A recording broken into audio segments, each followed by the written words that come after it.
Always very interesting to talk to. He has brought us a new book. We've talked about his 5 previous books for a long time here at Prophecy in the News, but he is publishing a new one called Return to Mecca.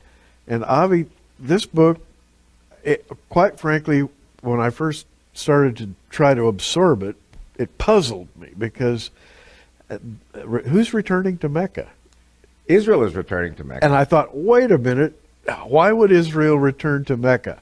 And listen to this, because you're going to be interested. I'm just going to turn him loose. Why would Israel return to Mecca? Because God says so. God says in Deuteronomy 11, he says, your borders will go from the Great Sea, the Mediterranean, to the Euphrates River, that's east-west, and from Lebanon in the north, south, to the desert. What's the desert? The desert is not the Negev, which was the tribe of Judah. It is not the Sinai Peninsula in Egypt, because that was always pharaonic.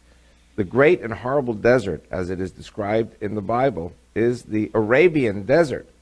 And what this book shows is that the children of Israel spent 38 or almost, close to 40 years in the Arabian desert in their wanderings before they turned north. Deuteronomy 2 verse 2 says, enough being encompassed around this mountain, Mount Sinai, head north to the land of the Amorites. And so that's going to be our new border. And that would have included the areas now known as Mecca and Medina. Correct.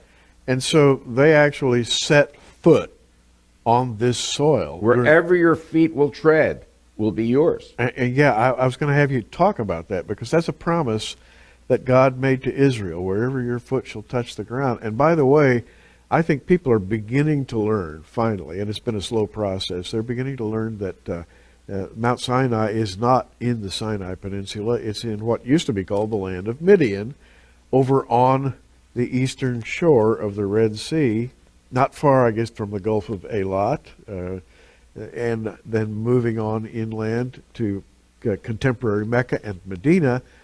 The feet of the Israelites